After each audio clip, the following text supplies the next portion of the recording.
শিল্পী সমিতির সাধারণ সম্পাদক পদে নিপুণকে বিজয়ী করতে শেখ সেলিমের 17 বার ফোনের ঘটনা ফাঁস। আওয়ামী লীগ 2008 সালে ক্ষমতায় এলে বদলে যায় ঢালিউড অভিনেত্রী নিপুণ আক্তার। রাজনৈতিক অঙ্গনে তার চলাফেরা বাড়তে থাকে। সেই সময়ই পরিচয় হয় শেখ সেলিমের সঙ্গে। 2012 সালে বনানীর অভিজাত এলাকায় নিপুণের গড়ে তোলার নিজস্ব পার্লার উদ্বোধন করেন তিনি। 2022 সালের 28শে জানুয়ারি চলচ্চিত্র শিল্পী সমিতির নির্বাচন হয়। সেবার নির্বাচনে সভাপতি পদে ইলিয়াস কাঞ্চন ও সাধারণ সম্পাদক পদে প্রাথমিক ভোট গণনায় জায়েদ খান জয়ী হন। জায়েদ খানের কাছে 13 ভোটে পরাজিত হন চিত্রনায়িকা নিপুণ আক্তার। ফলাফলে অসন্তোষ জানিয়ে ভোট পুনর্গণনার জন্য আপিল করেন নিপুণ, কিন্তু সেখানেও একই ফল পায় আপিল কমিটি। পরে ঘটনা মামলায় গড়ায়।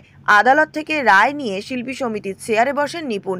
তিনি পুরো সময় দায়িত্ব পালন করেন। অভিযোগ রয়েছে, এক রাজনীতিবিদদের সরাসরি প্রভাব রয়েছে নিপুণের দাপটের পিছনে। নির্বাচনে তাকে জয়ী করতে নির্বাচন কমিশনারদের ভয়ভীতি ও প্রলোভন দেখান রাজনৈতিক নেতারা। এমনকি নিপুণকে জয়ী করতে 17 বার ফোন করেন শেখ সেলিম। নির্বাচনে একাধিক নির্বাচন কমিশনার শিল্পী সমিতির নির্বাচনে দায়িত্ব পালন করেন। নাম প্রকাশ না করে তাদের একজন বলেন, জীবনের হুমকি ছিল, যে কোনো সময় ধরে নিয়ে যাওয়া হতে পারে, এমন শঙ্কাও ছিল। তিনি বলেন, আমাদের নির্বাচন কমিশনারদের একের পর এক ভয়ভীতি দেখিয়ে গালিগালাজ করা হয়। বলা হয় যে পুলিশ দিয়ে তুলে নিয়ে যাবে। এমন লেভেল থেকে ফোন আসবে ভাবতে পারিনি। আমাদের একজনকে সেই সময় নিপুণকে জয়ী করাতে 17 বার ফোন করেন শেখ সেলিম সাহেব এবং তার লোক। এটা আমাদের অবাক করেছিল।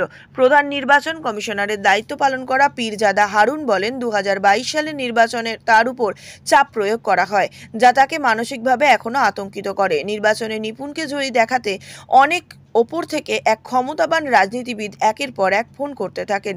তিনি সেই সময় স্বরাষ্ট্র মন্ত্রণালয় সহ প্রায় সব মন্ত্রণালয়ে সরাসরিভাবে প্রভাব খাটাতেন, নিয়ন্ত্রণ করতেন বলা যায়, কিন্তু আমি সরাসরি না বলে দিই। পরবর্তী সময় মোবাইল ফোনে ভয় দেখানো হয়, এমনকি বড় অঙ্কের অর্থের লোভ দেখানো হয় উল্লেখ করে হারুন বলেন, তখন একের পর এক ফোনে আমাকে ভয় দেখানো হয় যে তুলে নিয়ে যাবে। পরে একটা জায়গায় যেতে বলেন যেখানে বড় অঙ্কের টাকা রাখা ছিল। যখন রাজি হলাম না, তখন ফলাফল নিয়ে মামলা করা হলো, সেটা চলে গেল কোর্টে।